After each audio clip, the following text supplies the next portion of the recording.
नमस्कार, आप सभी का बहुत बहुत स्वागत है। आप देख रहे हैं वॉर ऑफ स्टेट। मैं हूं परवीन। कर्नाटक में जातिगत जनगणना की रिपोर्ट सार्वजनिक होने से पहले ही इसको लेकर सियासी तूफान उठ गया है। इस जनगणना के अनुमानित आंकड़ों के लीक होने के बाद प्रदेश के दो प्रभावशाली समुदाय वोकालिंगा और लिंगायतों में खलबली मची है। मुख्यमंत्री सिद्धारमैया की तरफ से इस रिपोर्ट को जारी करने को लेकर 17 अप्रैल को बुलाई गई एक स्पेशल कैबिनेट की मीटिंग है और अब सिर्फ ये एक प्रशासनिक कवायद बनकर रह गई है, बल्कि उनकी सरकार के राजनीतिक अस्तित्व और प्रभाव के लिए भी एक निर्णायक जंग बन चुकी है। इस बीच वोकालिंगा समुदाय के मंत्रियों ने साफ कर दिया है कि वो इस मुद्दे को कैबिनेट बैठक में उठाएंगे। डीके शिव कुमार वोकालिंगा समुदाय से आते हैं। विपक्ष ने सरकार के विवादित जातिगत जनगणना पर घेरने की तैयारी कर ली, जिससे सत्ता पर काबिज कांग्रेस पर दबाव और ज्यादा बढ़ गया है। इनके अलावा लिंगायत, तिगाला, यादव, ब्राह्मण जैसे दूसरे समुदाय भी जनगणना का विरोध करें, जिससे कर्नाटक में सियासी संग्राम छिड़ गया है। तो किस चक्रव्यूह में फंस गए हैं सिद्धारमैया? इसी पर चर्चा के लिए स्टूडियो मौजूद हैं कैपिटल टीवी के editor in chief doctor Manish Kumar और एग्जीक्यूटिव एडिटर राजीव कुमार। आप दोनों का बहुत बहुत स्वागत है। धन्यवाद। कर्नाटक सरकार ने जो एक्शन लिया, या कहें कि सिद्धारमैया का एक गलत फैसला अब भारी पड़ रहा है। अभी एक्शन हुआ कहाँ है? एक्शन लेने की हिम्मत कहाँ है? दिक्कत क्या है? ये राहुल गांधी दिल्ली से बैठे बैठे फरमान देते हैं। ये सोच रहे थे कि ये जाति जनगणना, ओबीसी की संख्या कितनी है, दलितों की संख्या कितनी है, ये कर करके वो गड्ढा खोदेंगे और बीजेपी को उसमें दफना देंगे। अपनी ही कब्र खोद लिया। क्या हो रहा है कर्नाटक में? कर्नाटक में आपने 2012 में शायद इन लोगों ने ये आइडिया, इनके फितूर घुसा था, रिपोर्ट बेरा बन के आ गई। और अगर वहां कांग्रेस पार्टी कर्नाटक के ऊपर छोड़ दिया जाए तो ये तो फिर उसके ऊपर कागज वगज बांध करके उसको संट कर देगा। ये तो दिल्ली से प्रेशर जा रहा है कि भाई हर जगह जवाब देना पड़ता है कि क्यों नहीं किया, क्यों नहीं किया। तो ये एक मामला समझ लीजिए। लेकिन गड्ढा कैसे खुला हुआ? अभी देखिए, वहां लिंगायत के 6 मिनिस्टर हैं। उनको कहा जा रहा है कि सब इस्तीफा दो, अदरवाइज चेहरा दिखाने लायक नहीं बचोगे। वहां वोकालिंगा का कोई एक एमएलए है, नया नया जीत करके आया है, कोई नाम शिवगंगा है। वो सीधा सीधा कह रहा है कि सब छोड़ो, अगर ऐसा हो गया पार्टी बर्बाद हो जाएगी, सब कुछ चौपट हो जाएगा। बीजेपी वाले मजा ले रहे हैं, वो ताक में हैं, देख रहे हैं, और वहां के लोग थू थू कर रहे हैं। वो वोकालिंगा और लिंगायत उन संतों को जो गेरुआ पहन करके कांग्रेस का प्रचार कर रहे थे जी। क्या समझना है इसमें? समझना बड़ा आसान है। There are dominant caste. Dominant caste उसे कहते हैं जो हमारे कास्ट सिस्टम में ऊपर नीचे हो, उससे कोई मतलब नहीं है, लेकिन पॉलिटिकली बड़े पावरफुल होते हैं कि वो जिधर चला जाए तो वो रास्ता जो है वो बदल जाता है। जैसे बिहार है, तो बिहार में जो डोमिनेंट कास्ट अगर 2 मांगा जाए तो यादव होगा और भूमियार होगा। यादव ओबीसी है, संख्या में भी ज्यादा है, लालू यादव इतने दिन रहे तो वो डोमिनेंट कास्ट जो है वो बन गया। ब्राह्मण डोमिनेंट कास्ट नहीं है बिहार में। भूमियारों की संख्या कम है लेकिन जमीन ज्यादा है, डोमिनेंस है। उसी तरीके से अगर आंध्र प्रदेश, तेलंगाना उधर बात करेंगे तो उधर कम्मा और रेड्डी मिलते हैं, डोमिनेंट कास्ट। यहां 2 डोमिनेंट कास्ट है, लिंगायत और वोकालिंगा। लिंगायत जनरली बीजेपी के साथ थे। पिछली बार इन लोगों को कुछ कीड़ा काटा तो वो उधर कांग्रेस में कुछ वोट किया। और वोकालिंगा जो जेडीएस के साथ रहते थे, उसमें भी बहुत सेंधमारी कर दिया कांग्रेस पार्टी ने। और स्वयं वोकालिंगा लीडर है डीके शिव कुमार, उस वजह से ये मामला, तो 2 डोमिनेंट कास्ट, उसका समर्थन आ गया। और ज्यादातर पावरफुल लोग जो इस विधानसभा में हैं, कांग्रेस पार्टी में विधायक, वो इसी दोनों कास्ट से आते हैं। अब इन लोगों ने कर दिया काम, तो उसमें 2 गलतियां की इन्होंने। एक तो लीक करवा दिया। लीक कौन करवाया? ये कांग्रेस ही करवा रहे हैं कि पहले ही लीक कर दो, उससे बवाल मच जाएगा, फिर पॉलिटिकल रेमिफिकेशन को देखते हुए उसको फिर संट कर दिया। This is the strategy. कुछ नहीं होने वाला है, इनकी मजाल नहीं है।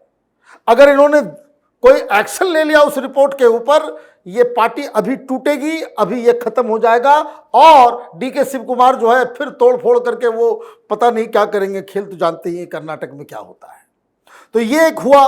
दूसरी गलती इन्होंने वोकालिंगा के साथ एक काम कर दिया कि उसके एक सब कास्ट को उससे बाहर निकाल दिया। अब ये तो बांटने का काम जो कांग्रेस पार्टी कर रही है। तो कुल मिलाकर के कहानी अभी इस चीज को लेकर के बीजेपी वर्सेस कांग्रेस कम है, कांग्रेस के अंदर ही सिर फुटअव्वल हो रहा है।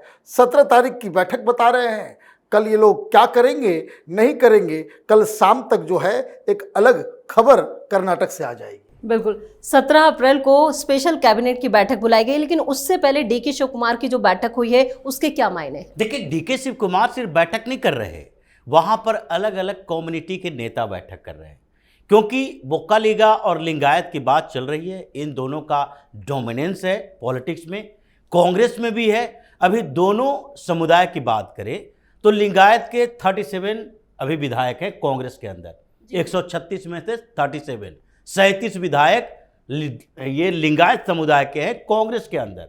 दूसरे तरफ वोक्कालिगा समुदाय के 23 विधायक हैं, दोनों मिला दें तो 60 विधायक हो जाते हैं।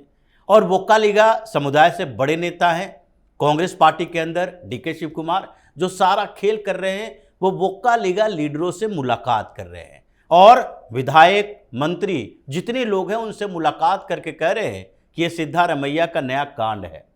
सिद्धारमैया ने अपने कास्ट को इतना ज़्यादा उठा दिया, यानी कुरुबा कम्युनिटी की बात की जा रही है, जिससे सिद्धारमैया आते हैं। उनको उनके जो पूरे पॉपुलेशन में जो कास्ट सर्वे हुआ है उसमें 7% कुरुबा है, लेकिन सिद्धारमैया ने उसका 7% से ज़्यादा रिजर्वेशन बढ़ाने की मांग कर दी है। 15% से बढ़ाकर 22% कर दो ओबीसी के अंदर जी। अब इसके कारण समस्या वोक्कालिगा और लिंगायत में तो चल रही है, और इन दोनों के लीडर यानी कि लिंगायत लीडर अभी बड़े लीडर हैं कांग्रेस पार्टी में, एमबी पाटिल, वो भी मीटिंग कर रहे हैं। लिंगायत समुदाय के जो कर्नाटक प्रदेश का अध्यक्ष अभी कांग्रेस में ही है, वो भी सीधे अनाउंसमेंट कर दिया कि नहीं पूरे प्रदेश में लिंगायत एक हो, क्योंकि दो तरह से इन लोगों ने गलत किया है। एक तो सर्वे में हमारी संख्या कम कर दी है जी। और उसके बाद जब संख्या कम हो गई है तो हमसे कुछ छीन रहा है, रिजर्वेशन में हमें कम मिलेगा योगदान, और फिर पॉलिटिक्स में भी पार्टिसिपेशन कम हो जाएगा, क्योंकि ये लोग अगली बार से टिकट कम देंगे। अब अगर ये कांग्रेस पार्टी की बात करें, पिछली बार 51 टिकट दिए थे, कैंडिडेट बनाए थे लिंगायत थे, जिसमें से 37 जीत कर आया। अगली बार क्यों इतनी टिकट देगा, जबकि ये पता है कि इसकी जनसंख्या 11% है, जो कि ये मानते हैं कि 17% के आसपास है, और इसने कर दिया 11%। वोक्कालिगा में वो 10.63% बता दिया, जो ये मानते हैं कि 15% से कम हम नहीं हैं।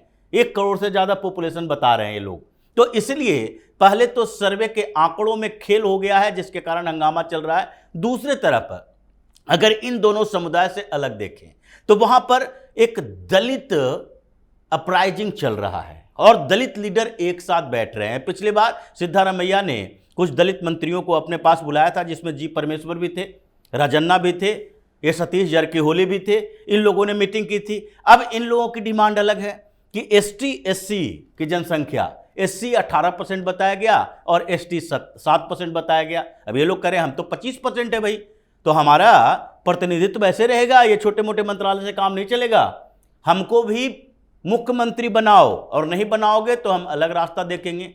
तो सबसे पहले तो ये 60 विधायक जो हैं वो इकट्ठा हो रहे हैं, और ये इसके लीडर बन के आ रहे हैं डीके शिव कुमार, क्योंकि सिद्धारमैया के खिलाफ इनको एक मौका चाहिए था और कास्ट सर्वे ने वो मौका दे दिया। इन दोनों कम्युनिटी के सारे लीडर को इकट्ठा करके कुरुबा कम्युनिटी के खिलाफ ला रहे हैं कि देखो ये लोग हमारे साथ कैसा नाइंसाफी कर रहा है। इसलिए कुछ समय के अंदर ये 60 विधायक डीके शिव कुमार का साथ देंगे, और उसके बाद उससे ज़्यादा विधायकों की जरूरत नहीं पड़ेगी कांग्रेस की सरकार गिराने के लिए। मतलब राहुल गांधी के इशारे पर सिद्धारमैया ने जो किया, अब कांग्रेस की सरकार जाती हुई दिखाई पड़ रही है। कर्नाटक में जो सियासी संग्राम मचा है, इससे राहुल गांधी जो लगातार ओबीसी करते रहते हैं, उस मुद्दे को भी बहुत बड़ा झटका लगेगा। देखिए राहुल गांधी क्या करते हैं, राहुल गांधी को ही समझ में नहीं आता। आप बिहार में जाकर के फिर वही कास्ट सर्वे कर दिया, ये भी नहीं मालूम कि वहां ऑलरेडी कास्ट सर्वे हो चुका, वहां आंकड़े आ गए, लेकिन उसे गलत बताया कि वहां नहीं, गलत की बात नहीं है, आंकड़े आ गए, वहां पे सरकार ने कुछ घोषणाएं भी कर दी, मामला सुप्रीम कोर्ट में फंसा हुआ है। और यहां राहुल गांधी वहां जाकर के वही कास्ट सेंसस कर रहे हैं। और जहां हो गया था भाई, कम से कम मैच्योर तरीके से, क्योंकि आप देखिए क्या हो रहा है वहां। वो कुछ दिन पहले वहां पे मुस्लिम संगठनों का भी एक मीटिंग हुआ और वो भी कह रहे कि हमको भी डिप्टी सीएम बनाओ। वो लोग कह रहे हैं कि भाई हमने एक मुश्त होकर के हमने वोट दिया, अब हमें भी। तो देखिए 3 पॉसिबिलिटीज। एक, सिद्धरमैया कहेंगे कि भाई ऐसा है, अभी कुछ नहीं आया, ये लीक जो हुआ उस पर इन्वेस्टिगेशन बिठा देगा, भाई लीक कैसे हुआ। दूसरा, वो ये कहेंगे अच्छा ठीक है, लिंगायत और इन लोगों को दिक्कत हो रहा है, वो फिर से सर्वे करवाते हैं। तो फिर से सर्वे करवाने में तो हो गया 20 साल और आगे चला गया। तो ये जो है वो। और तीसरा पॉसिबिलिटी ये है कि डीके शिव कुमार, जो इस समय जो होता है ना, बैडमिंटन खेलते हैं तो लास्ट एक जो होता है ना कि चैप मारते हैं, कि चटाक जो है ऐसा स्मैश किया आपने कि उसका कोई जवाब नहीं है। ये जो मीटिंग हो रही है, इसका जो कंक्लूजन समझ में आ रहा है, ये जो लगातार बता दे रहे मैं आपको कि लिंगायत भारतीय जनता पार्टी के साथ मैक्सिमम होता है, वो का लिंगा ये खुद है, और दोनों एक दूसरे के परस्पर कॉम्पिटिटर भी रहे हैं और दोनों अभी एक साथ आ रहे हैं। तो ये अमित शाह से जो शिवरात्रि के दिन जो मुलाकात 1 घंटा हुई, कहीं उसका कुछ असर तो नहीं है। भाई राजनीति में कुछ भी पॉसिबल है, क्योंकि ये जो लिंगायत का समर्थक जो है, लिंगायत अब वापस आ गया, उन लोगों को अपनी गलती समझ में आ गई।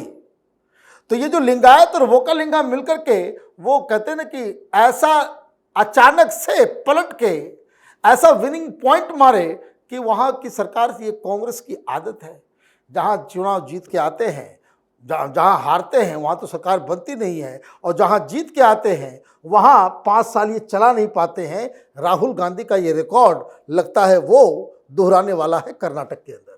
कर्नाटक में कांग्रेस की स्थिति लगातार कमजोर हो रही है, लेकिन कांग्रेस के अंदर, कर्नाटक के अंदर जो पावर सेंटर बन रहे हैं वो कितनी बड़ी दिक्कत, क्या 10 जनपद तक इसकी गूंज सुनाई देगी? देखिए, पावर सेंटर एक नहीं है, 4-4, 5-5 पावर सेंटर है।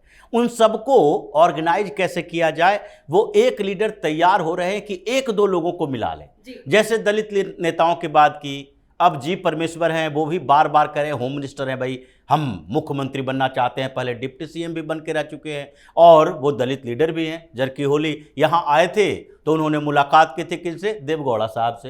ये कांग्रेस के नेता यहाँ HD देवगौड़ा से मुलाकात करने आ रहे हैं। जब दिल्ली के अंदर मुलाकात कर सकते हैं तो कर्नाटक में क्या क्या कर रहे होंगे? अलग बात है कि राजन्ना अलग मुलाकात कर रहा है। दूसरे तरफ जो लिंगायत कम्युनिटी के नेता हैं, कई नेता इधर उधर बिक रहे हैं। MB पाटिल शुरू से कह रहे हैं कि भाई हम भी CM के कैंडिडेट हैं और हमारे समुदाय के इतने नेता हैं, विधायक हैं कांग्रेस में, तो हमें भी मौका मिलना चाहिए। लेकिन इसमें जो सबसे पावरफुल लीडर है, जो मुख्यमंत्री का चेहरा, वो है DK शिव कुमार, और उनको ये लगता है कि इसमें से किसी एक को अपने साथ रखे, डिप्टी सीएम बना दो, कोई दिक्कत नहीं है, लेकिन इन लोगों में से किसी एक को साथ रखो। और इसलिए अभी कवायद चल रही है। लेकिन उससे बड़ी कवायद क्या है?